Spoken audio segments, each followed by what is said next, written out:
ओम मंगलम भगवान शंभु मंगलम वृषभध्वज मंगलम पार्वती नाथो मंगलाय शंकर।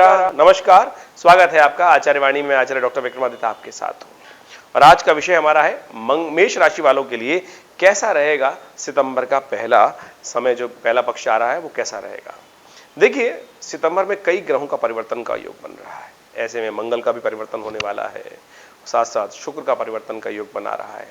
सितंबर के आरंभ काल में ही जो शुक्र हैं वो मार्गी हो जाएंगे और ऐसे में विशेष तौर पर और समझें कि बृहस्पति भी वक्री होने जा रहे हैं। बृहस्पति का आपकी राशि के अनुसार यदि हम बात करें तो बहुत इंपॉर्टेंट भाव, आपके 12वें भाव के स्वामी है, भाग्य के स्वामी है। और भाग्येश जब वक्री हो जाएगा तो वो भाग्य विशेष तौर पर बैकस्टेप में होने के योग बन सकते हैं। इस बात का ध्यान रखना है आपको। लग्न में चल रहे हैं आपके इस वक्त बृहस्पति, आपकी राशि में चल रहे हैं बृहस्पति महाराज और वो भाग्य को देख भी रहे हैं। तो ऐसे में विशेष तौर पर ये ध्यान रखें कि बृहस्पति के वक्री होने से भाग्य की गति भी थोड़ी पीछे की तरफ जा सकती है, लेकिन चिंता मत कीजिएगा। जितनी पीछे जाएगी ये बृहस्पति की वक्री स्थिति आपके लिए और ज्यादा लाभ की स्थिति बनाएगी। आपने एक बात देखा होगा कि व्यक्ति जब दौड़ में आगे बढ़ने का प्रयास करता है तो 2 स्टेप थोड़ा पीछे होता है और उसके बाद ऊंची छलांग लगाने के लिए जब आगे बढ़ने का प्रयास करता है तो वो थोड़े 2 स्टेप पीछे होते हैं। वो एक्स्ट्रा फोर्स जनरेट करने वाले होते हैं। यही स्थिति बृहस्पति की। क्यों कह रहा हूं, विशेष तौर पर इसको भी समझ लेना चाहिए। हम आपको एक बताने का प्रयास क्यों कर रहे हैं। देखिए, इन दिनों बृहस्पति महाराज जो है वो राहु के साथ चल रहे हैं और राहु महाराज एक तरह से बृहस्पति के साथ जब मिल जाते हैं तो क्या बनता है, गुरु चांडाल योग बन जाता है। तो बृहस्पति के शुभत्व को कमी करने के योग दे देते हैं। ऐसे में अब आने वाले समय में बृहस्पति महाराज जिन अंशों पे आगे निकल जाएंगे तो वो तो फल भोग के निकल गए ना आगे। अब बृहस्पति वक्री होंगे तो वापस जाएंगे। कुछ दिनों बाद राहु बदल जाएंगे। अब विशेष तौर पे 2 महीने बाद, 1.5 महीने बाद जब राहु का बदलने का समय आएगा तो उन प्रभाव से बृहस्पति फिर दोबारा आपको बहुत सुंदर तरीके से अपनी शुभ शक्ति के साथ उसका फल देने के योग बनाएंगे। तो ये बृहस्पति वक्री होना बहुत शुभ है आपके लिए और बहुत अच्छे लाभ देने वाले के योग बनते दिखाई दे रहे हैं। तो आप समझ लें कि सितंबर के आरंभ काल में क्या कुछ होने के योग दिखाई देते हैं। तो हम सिलसिलेवार तरीके से आपको बताने का प्रयास करते हैं। तो सबसे पहले 1 सितंबर की बात कर लेते हैं। देखिए, 1 सितंबर के दिन भाद्रपद मास के कृष्ण पक्ष की द्वितीया तिथि है, शुक्रवार का अवसर है। जो प्रतिपदा तिथि थी वो 31 तारीख को पड़ी थी और पूर्णिमा के कारण से जब पहले आ गई तो जो प्रतिपदा थी वो क्षय हो गई है। जिस भी मास में कोई तिथि, आरंभ की तिथि जो होती है वो क्षय हो जाती है तो कहा जाता है उस मास के अंदर विशेष तौर पर कुछ प्राकृतिक आपदाओं के योग बनते हैं। भूकंप इत्यादि के, वर्षा इत्यादि के, तूफान इत्यादि के, जलजले इत्यादि के, ये सब योग बन सकते हैं। तो ऐसे में थोड़ा सावधान रहते हुए, और एक बात और ध्यान रखें, शास्त्र के अनुसार एक बात और कही जाती है कि किसी भी तिथि में कोई वार तिथि घट रही है और फिर बढ़ रही है तो यानी जो बाजार में जो भाव का रेट है, विशेष तौर पे महंगाई का और खास तौर पे जो स्थिति है वो घटबढ़ का स्थिति चलती है। तो शेयर मार्केट में काम करने वाले लोग, जो बाजार में सट्टेबाजी के सौदे करने वाले लोग, ऐसे में बड़ी सावधानी के साथ व्यवहार करने की जरूरत दिखाई देती, समझ दिखाई आ जानी चाहिए। बहुत सावधानी के साथ काम करने की जरूरत है। ग्रहों का परिवर्तन कोई बड़ा झटका देने की योग बना सकता है, तो इन सब बातों को समझते हुए कार्य करने का प्रयास करना चाहिए। खैर, शुक्रवार जो विशेष तौर पर भाद्रपद मास की द्वितीया के दिन जो ग्रहों का योगा योग बन रहा है वो आपके लिए विशेष तौर पर आप समझें थोड़ा सावधानी भरा रहेगा, थोड़ा खर्चे बढ़ाने वाला योग दे सकता है, कोई अन्य से जुर्माना करा सकता है। तो इस सब बातों को समझते हुए कार्य करने की जरूरत है। तो आपके लिए आने वाले 2 दिन विशेष तौर पे हर चीज को फूंक फूंक के कदम रखने की जरूरत है। जबरदस्ती बिल्कुल किसी भी इमोशनल पॉइंट ऑफ व्यू से किसी कार्य में न फंसे, अन्यथा कष्ट होने के योग दिखाई देते हैं। शुक्रवार का अवसर है, ऐसे में आपके लिए सबसे श्रेष्ठ उपाय है कि आप फलों का दान करें। विशेष तौर पर जो फल है जिसमें रस होता है, ऐसे फलों का किसी मंदिर में दान करना आपके लिए बड़ा कल्याणकारी योग बनेगा। उससे आपको लाभ भी होगा, कष्ट कम करने के अवसर बनेंगे। वहीं 2 सितंबर की यदि हम बात करें तो उस दिन तृतीया तिथि है, शनिवार का अवसर है और ग्रहों का योगायोग आपके लिए अभी भी खर्चे बढ़ाने के योग दे रहा है और साथ साथ कहीं ना कहीं से कुछ नुकसान की खबर भी आती दिखाई दे रही है। तो इसलिए जो भी कार्य कर रहे हैं उसमें आंख खोलकर डिसीजन लेने का प्रयास करिए। एक बात ध्यान रखिएगा, भद्रा विद्यमान रहेगी सुबह 10:16 से लेकर रात्रि में करीब करीब 9 बजे तक। तो ऐसे में नए विचार, नए कार्यों में सुबह 10:16 के बाद कदम उठाना अच्छा नहीं रहेगा। ऐसे में कोशिश करें जो रूटीन के काम है उन्हीं में ध्यान लगाने का प्रयास करें। कोई नया कार्य आरंभ करना है तो सुबह 10:16 से पहले पहले ही उसको इनिशिएट कर लीजिए, तब आपके लिए अच्छा रहेगा। अन्यथा भद्रा काल में कोई नया कार्य आरंभ करने से कष्ट होने के योग बनते हैं। गंडमूल नक्षत्र रहेगा 2 दिन, 2 और 3 तारीख को, इस बात का ध्यान रखेंगे। तो उस दिन रेवती और अश्विनी नक्षत्र के योग हैं इन 2 तिथियों में विशेष तौर पर। तो जो जातक नए जन्म ले रहे हो उनकी मूल शांति अवश्य करा लीजिएगा घर परिवार में यदि हो तो ऐसा। 3 तारीख की यदि हम बात करें तो उस दिन चतुर्थी तिथि है, सितंबर का जो 3 सितंबर के दिन सावन के भाद्रपद की चतुर्थी तिथि रविवार का अवसर है और ग्रहों का परिवर्तन का योग बड़ा सुंदर हो रहा है। ये परिवर्तन सुबह सुबह ही आपके लिए अच्छा कल्याणकारी योग बनाने के अवसर देगा। थोड़ा सा मन जो उठेंगे तो थोड़ा सा कमी स्थिति दिखाई देती है, लेकिन जैसे जैसे सूर्य आगे बढ़ेंगे बहुत सुंदर तरीके से लाभ के संकेत आपके समक्ष आते दिखाई देंगे। बृहस्पति और चंद्रमा का बहुत सुंदर योग बनने की स्थिति बन रही है और ये आपके लिए अच्छी रहेगी। भगवान गणेश का ध्यान करते हुए ओम सुमुखश्चै गदंतश्चै कपिलो गजकर्णकः लंबोदरश्च विघ्नो विघ्ननाशो विनायकः धूम्रकेतुर् गणाध्यक्षो भालचंद्रो गजाननः, इन नामों का स्तवन करते हुए भगवान का पूजन करते हुए दिन का आरंभ करिए। बहुत सुंदर तिथि आपके लिए रहेगी, अच्छा आगे बढ़ने का अवसर बन सकता है, बहुत सारे कुछ अच्छे लोगों से मुलाकात होने का अवसर आपको प्राप्त हो सकता है। वहीं हम बात करें 4 तारीख की, तो 4 तारीख को सितंबर को पंचमी तिथि विद्यमान है और सतत सोमवार का अवसर है।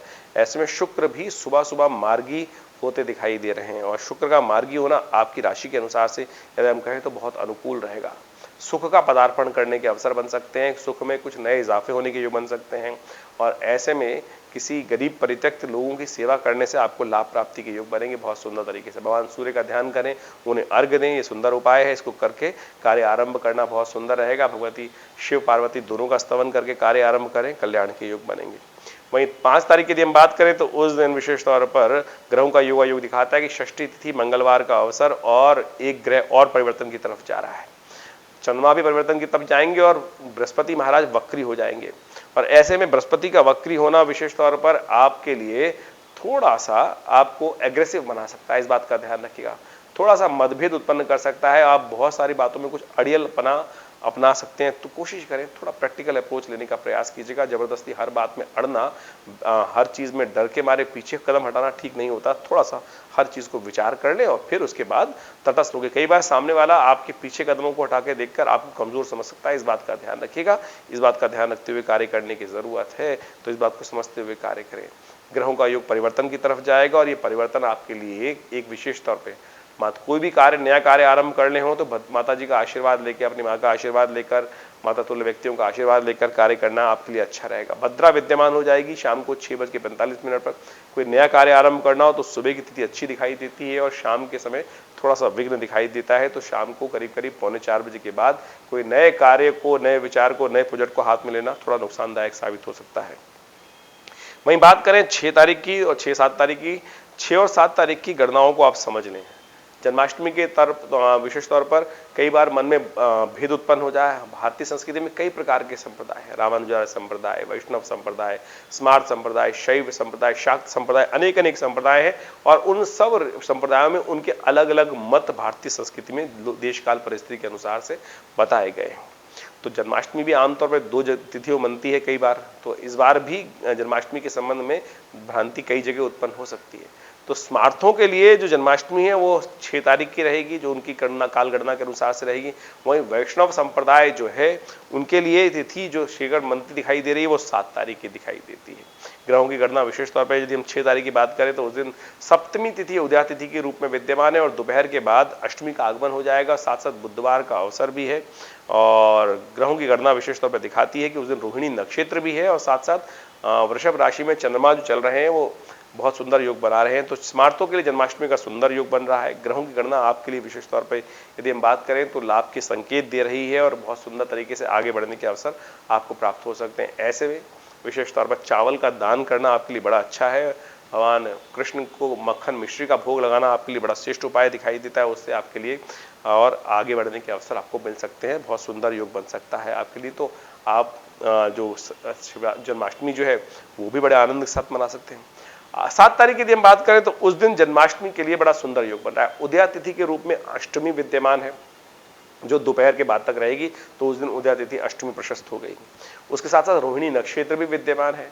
चंद्रमा भी जो है वो रात्रि में 11 बज के करीब 15 मिनट 11:15 बजे तक वृषभ राशि में ही चलने वाले। तो समस्त मतों के अनुसार से जन्माष्टमी की शुभ तिथि 7 तारीख को मनाना अच्छा रहेगा और हमें ये भी दिखाई देता है कि बहुत सारे अच्छे जो वैष्णव संप्रदाय के मंदिर हैं वो उस दिन मनाएंगे। और उस हिसाब से वैष्णव कौन, वैसे तो कहा जाता है कि जो कंठ में गला मानते हैं भगवान विष्णु का मस्तक पे धारण करते हैं वही वैष्णव होते हैं, लेकिन जो भगवान विष्णु को माने सभी वैष्णव हो सकते हैं, ऐसा कोई दिक्कत नहीं है। भगवान विष्णु को समस्त वैष्णव रूप में मानने का आप जो अंत हैं तो उनके लिए, और इस पे भ्रांति में ना फंसे। कई लोग भ्रांति फंसते हैं कि जो विशेष तौर पे विभिन्न मतों के अनुसार से ज्योतिष में कई लोगों ने जबरदस्ती भ्रांति बना दी। मैं कहूँगा अच्छा है, अरे 2 दिन हमको उत्सव मनाने का अवसर मिल रहा है, दोनों दिन भगवान का स्तवन करें। एक दिन किसी कार्य में लग गए हैं तो आजकल कलयुग का प्रभाव है, बहुत सारे कार्य हमारे पास जीवन में आते रहते हैं, कई बार टाइम नहीं मिल पाता है, तो दोनों दिनों में से किसी दिन भी भगवान का स्तवन कर लें, बड़ा सुंदर योग है। बहुत सुंदर तरीके से जन्माष्टमी का अवसर पड़ रहा है, तो इस भ्रांति में न फंसे। और इसके कारण से ग्रहों का योगायोग बड़ा अच्छा बना हुआ है, अनुकूल बना हुआ है, तो उन सब का लाभ लेते हुए परमात्मा का स्मरण करते हुए कार्य करें। आपके लिए दोनों तिथियां बहुत श्रेष्ठ हैं। और जन्माष्टमी के दिन भगवान का विशेष तौर पर शालिग्राम जी का पूजन शास्त्र के अनुसार से किया जाता है। उनका दूध से, विशेष तौर पे पंचामृत से सबसे स्नान कराने के उपरांत माखन मिश्री का भोग लगाया जाता है। और हरे राम हरे कृष्ण का स्तवन करें, ओम नमो नारायणाय का पाठ करें। सुंदर तरीके से भगवान का स्तवन करते हुए कार्य को करने का प्रयास कीजिए, आपके लिए अच्छे योग बने हुए हैं। वहीं 8 तारीख की यदि हम बात करें तो उस दिन ग्रह गणना के अनुसार से नवमी तिथि विद्यमान है और साथ साथ शुक्रवार का अवसर लगा हुआ है। और ये ग्रह गणना विशेष तौर पे आपके लिए दिखा रही है कि बहुत सुंदर तिथि है, पराक्रम में उदय होगा, नए मित्रों से मुलाकात होने के योग बनेंगे। लेकिन कोई बहुत सारे फालतू के काम भी आपके जिम्मे लग सकते हैं। क्या होता है कि घर परिवार में, अरे भैया तू तो थोड़ा ये काम हमारा भी कर दे, ऐसा भी कर दे, वैसा भी कर दे, थोड़ा स्वार्थी बनने की जरूरत है इस तिथि में आपको। तो 8 तारीख का दिन स्वार्थ से कार्य करने के लिए पूरा करने का अवसर दिखाई देता है। परमार्थ में कार्य करोगे तो फंसे रहोगे और अपने लाभ से वंचित रह जाओगे, तो ऐसे समझते हुए कार्य करना आपके लिए जरूरी है। शुक्रवार का अवसर है, गौ सेवा करें, कल्याण के योग बनेंगे।